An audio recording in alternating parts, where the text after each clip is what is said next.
Fucking boo. Hey, what's up, everybody? Welcome to Fucking Boo. Fucking Boo bombing stories with Big Irish J Hollingsworth. I am Big Irish J, and my guest today is a very good friend of mine. He is a veteran. He is a author. He is a stand-up comic. He is a former NYFD. Or is it FDNY, you hump. Sorry, Jesus Christ. Billy O'Connor. What's up, Billy? I guess I don't have to ask you if I got to use the 7 words you can't use on TV in this, since the podcast is called Fucking Boo. Yeah, exactly. Myself, which is good. Yeah. You think I would have anything? Fuck is just a lazy man's adjective or a lucky man's verb, you know? They say swearing's a sign of intelligence. Well, that's a good sign. That must be bright as a fuck. Yeah, you think I would have a show that you couldn't swear? What the fuck? No, I always tell everybody on our podcast, the Mick and Mook and the Mike, no matter who they are, they first thing they ask is, First Amendment all the way. We don't give a shit. Say whatever you want. Let's get to the truth here.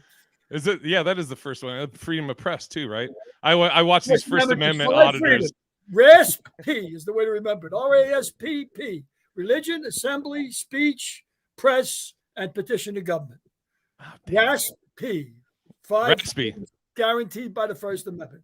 You gotta know that shit, brother. All right, so hit me with your best. What's your best bombing story, Billy? Let's see. I mean, I only did comedy, I guess 7 or 8 years, and I pretty much. I like to see people fall out of their seats. You know what I mean? I mean, it's cool to be funny, but when you really kill for like 10 minutes, 15 minutes, and people are dying, I always did it dirty. So I was always like a dirty comic. And I got the reputation of being a dirty comic. And I didn't really give a shit because I wasn't trying to make a living at it. But a couple of times I was at the Tempe Center for the Performing Arts. Okay. Right.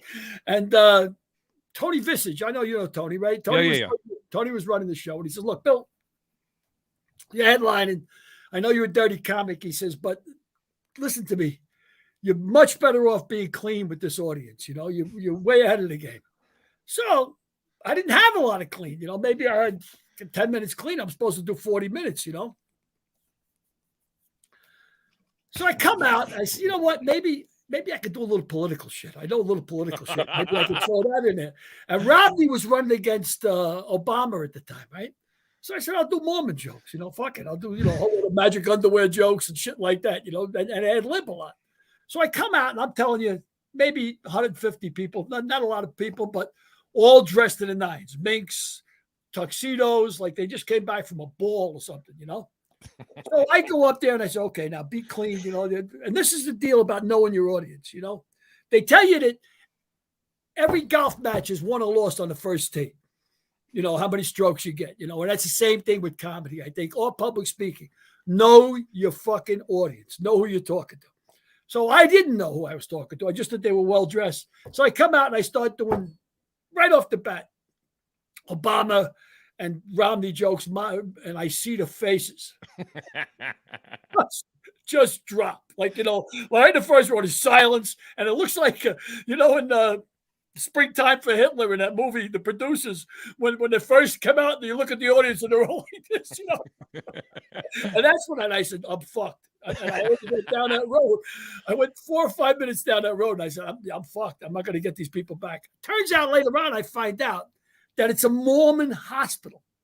And I'm doing fucking Mormon jokes. And of course, because it's a hospital, these are all doctors and nurses. I can do jokes about the anatomy and fucking and anything because they're nurses and doctors. You're not going to shock them. I mean, the luckiest I ever got with women was always nurses and barmaids. You know, because they're fucking wide open. They don't give a shit. You know, nurses and barmaids. So that was one time that and I wasn't getting them back. And when you're up there for, you know yourself, if you die the first 5 minutes and you got to do 40, it's a long fucking 40. I mean, you ain't, you know, you're done, right? Well, not only that, it's an uncomfortable 40 to begin with because you're not being able to just be free and in the moment. You're in your head about don't swear, this and that. So not only do you have that, you're like, oh fuck, this is already starting off shitty. So now I'm worried about that. And what the fuck? They don't like me being clean. I can't go to my tried and true shit. You're coming out handcuffed, number one, like 100%. You said. And the way we talk, you're from Boston, I'm from New York. The way we talk, every word is this fucking fucker. You know this fucking guy? You see this fucking guy? I swear to God, I think I was 15 years old before I found out that fucking and Jew wasn't one word. You fucking Jew. Did you see that? And it could be a friend of ours, you know? You know that fucking Jew, Ruben? You know that I mean, that's the way it was in New York, you know? And like fucking Guinea, fucking Jew, fucking Mick, fucking this. You know what I mean? That's the way we talk. But I tell you another time, I bombed. I was down in, where was it? Tucson.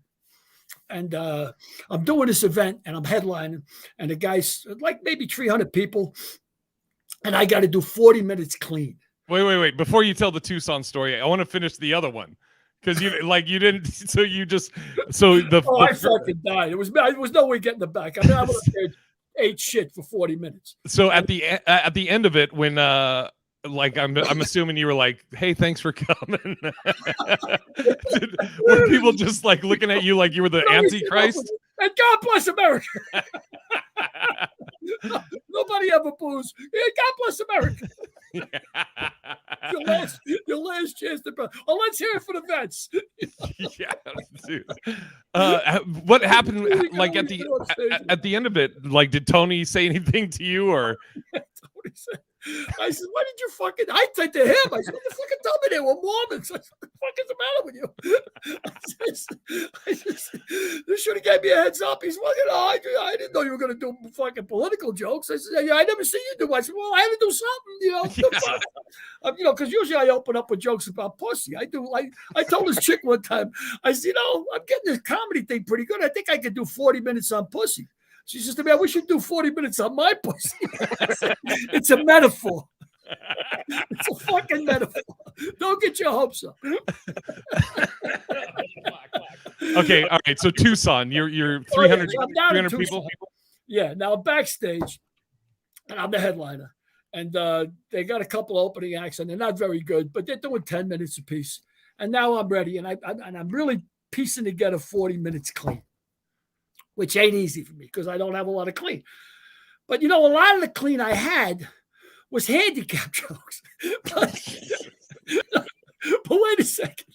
I mean, they were moderate handicap jokes. You know, they weren't like fucking vile. You know, like I do a joke about, I'll give you an example, like the nicknames in the neighborhood, you know, like guy with big ears, we used to call him Wingnut, you know, a guy had real white teeth, we used to call him Chicklets. One guy had one arm, we loved the guy, but his nickname was Slot Machine. You know, and that's all, you know, that's true shit. And also then when I go through this litany of nicknames, I say, you know, now I got a handicap and I don't talk about it. I said, the only reason I don't talk about it is because I got the only handicap.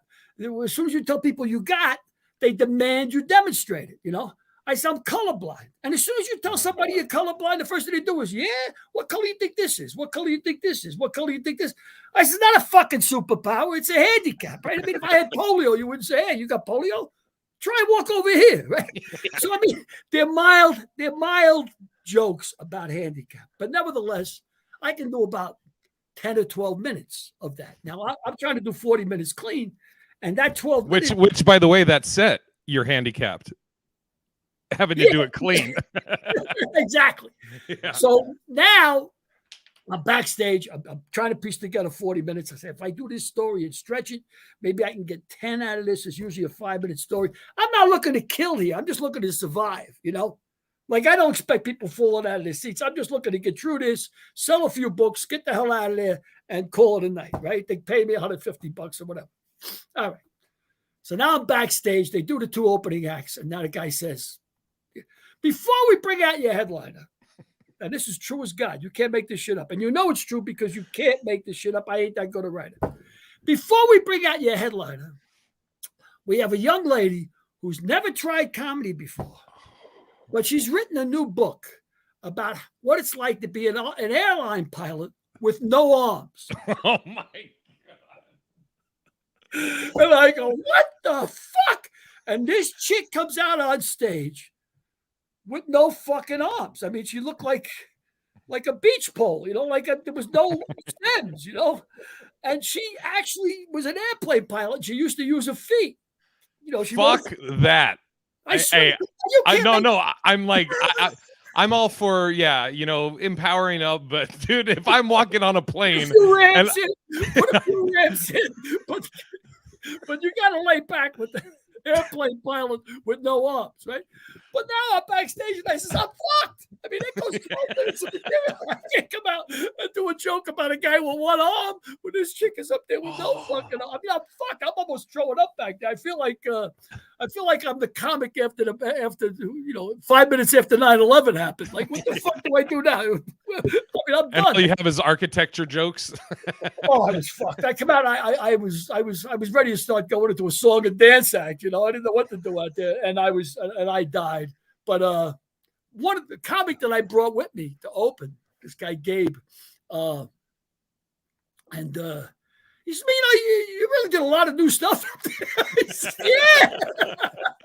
Well, I was doing a whole load of new stuff. I says it wasn't really funny, but yeah, I mean, they didn't boo me. Oh, but I tell you another time I bombed big time. I mean, wait, we got to finish this one. I want to know the whole thing though. So you get done, but like, does she fly planes that have no wings, or how does that work?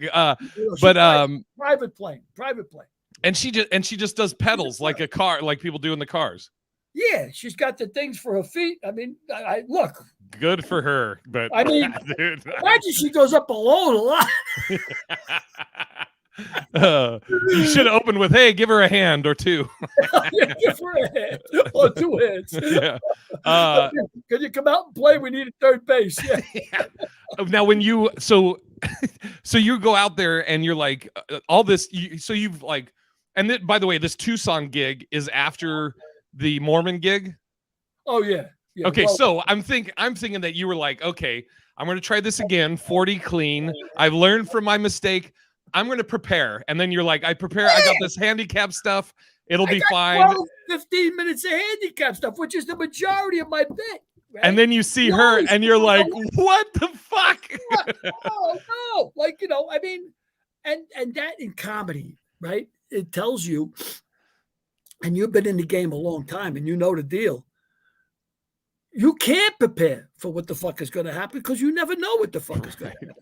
I mean, you don't know, what's out there or how they're going to react or, but I don't know about you. I like to get out of the gate fast. If my first joke hits, then I know I'm confident and I'm pretty smooth and it's going to go okay. If my first joke dies, then I might, especially an amateur, you hurry up to the next joke. You didn't like that one? What do you think about this one? The sweat starts. But if the third one dies, wait a minute, Nana. Don't leave me out. I got to go with you. Dude, I just did this gig. It was a 2 p.m. show at the Orleans with Derek Richards and Mark Cohen. And everybody in the audience was 60 years or older. It was all, what's up? Youngsters. Yeah. And it was all guys. And I was like, you're like, what the fuck? What am I going to fucking relate to them? So I opened up the first line. I said, there's a guy off to the left that I think was sleeping. And I think I said something like, is that guy dead? And then fucking, they did not think that was funny. I was like, yikes. But okay, the Tucson gig. So you see her go out there. So now immediately you're like, oh, fuck. This whole, 15 to 20 minutes I had is gone. You can't. Yeah, no. It'd be suicide to come out and do a fucking... Hey, I know about the chick with no arms, but when do you get a load of me? I'm colorblind. Yeah. I got problems too, man. So I got problems too, yeah. I got problems too.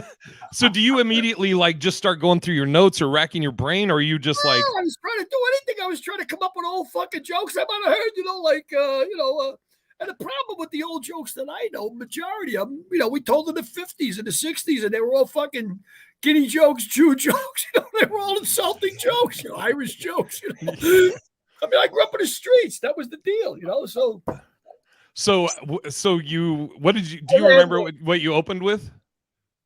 Oh yeah, I was. I think I started doing fireman jokes, fireman stories about what happened inside the firehouse, and of course, a lot of that is fucking filthy too, because it's like a men's club, And back in the old days when we were busy, we were doing in the South Bronx in the '70s. We were doing 12,000 runs a year, so we were doing like 20 runs a night. So nobody slept. We'd all have beers and hanging around, and then we start breaking each other's balls. So you tried and do these fireman jokes, and so for the audience listening or watching to this, as a comic, what he's doing then is you're talking, you're starting the joke with your mouth, and in your head you're filtering real time, like, oh fuck, right here I talk about fucking, I got to change that to having sex, and dude, it's the worst fucking way to do stand up. Yeah. And of course, all you got to do is have one fuck slip out. Yeah. And then if you do have that slip up, or even if you say, like, maybe you say shit, and then you're like, well, fuck, was that dirty? And this is all going in your head real time as you're still talking. You're like, fuck, dude, are they going to think that's dirty? Or can I say intercourse? Can I say sex? Or is that, I mean, so many people have different things of what they consider dirty. It could be swearing. Exactly. It could be the content. Oh, dude. So you somehow, you did your time. I got through it, but I give me 200 quick time. I was at a 420 concert. Now, wait, no, I want you to save it, because I'll have you back to tell a different bombing story. Well, I bombed 2 really bad times after that, but the 420 wasn't that bad. They caught me right up. I mean, I opened up my set with a 420 festival. You got to figure these are potheads. I love that you call it a 420, 420. Just say 420. Yeah. I'm like, 420. Is that a fireman? I still call HBO Homebox. 420. Is that what it is? 420. 420. Oh. So anyway, I was at one of these fucking festivals. This guy invites me 2:00 in the afternoon. There's got to be 300 people out there, and they're all freaks. I mean, this is it's a pothead thing, right? So the guy tells me, you're headlining, get up there. So I'm up on the stage. I grab the mic and I start talking about, I said, so I'm getting a blowjob from this broad, right? And that's the way I open up. So I'm getting a blowjob from this broad. And, a lot of you guys out there, you think that, when you get over 70, that you're not going to get, I'm telling you, over 70 broads are the best. They really give sloppy blowjobs. They really get it. And also this guy starts tugging on my pants, right? He's down below on the stage, the guy who booked me. He's tugging on my pants.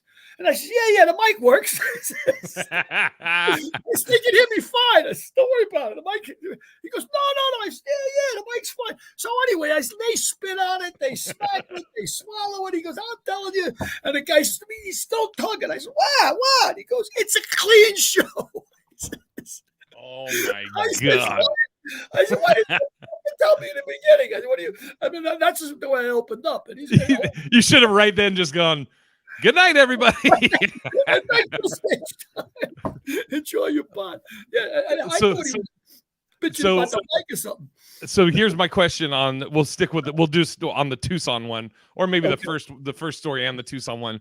The armless girl. Yeah. What would you have changed or maybe done different, or did you learn from the bombing? Yeah.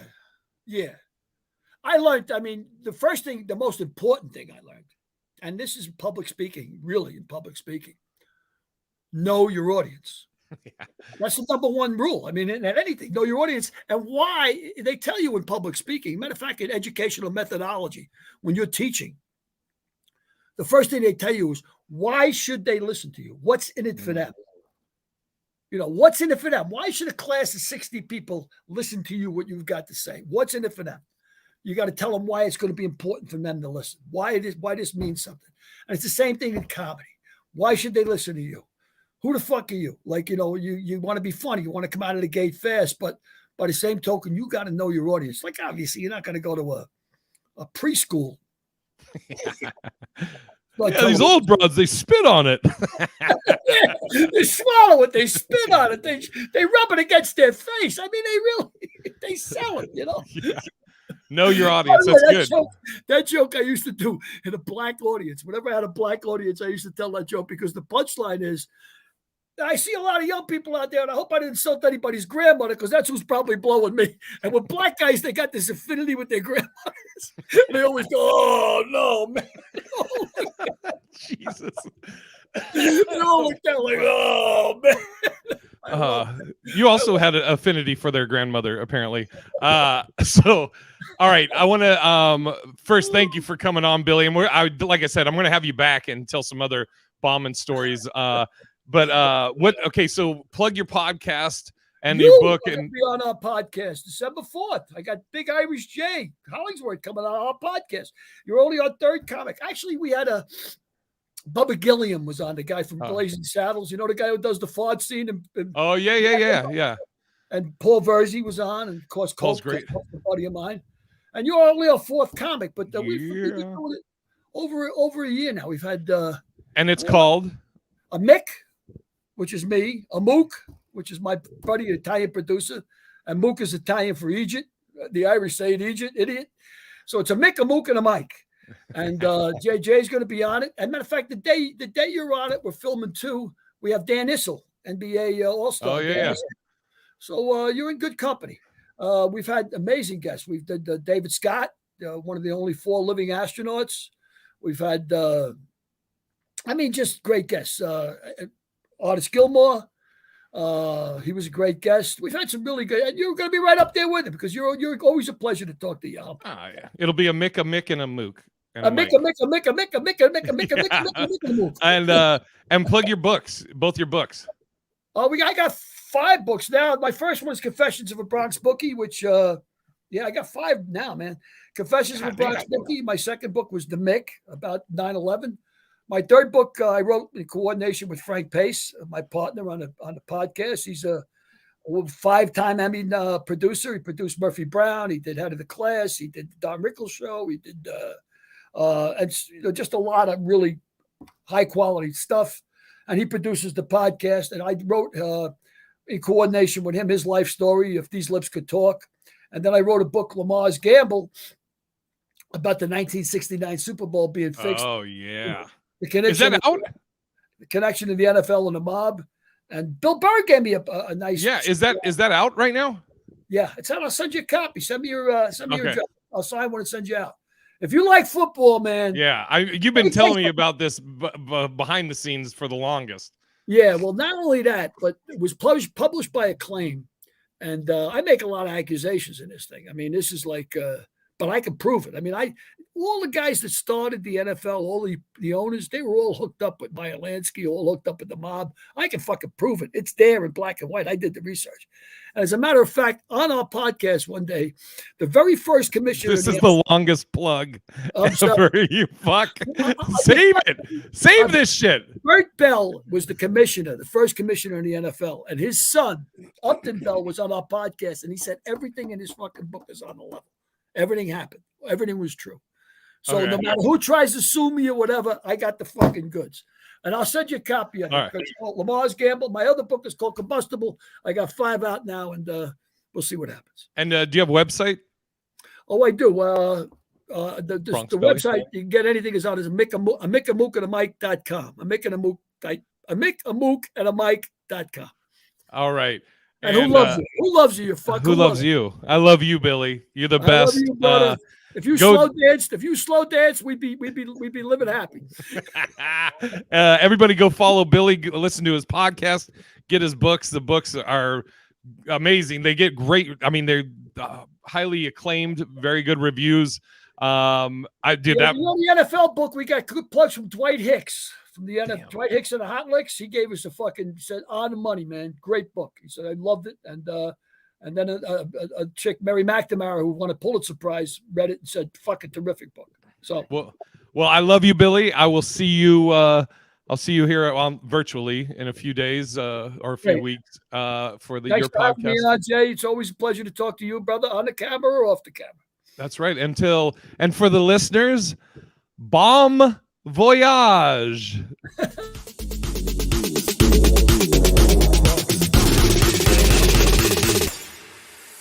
Fucking boo.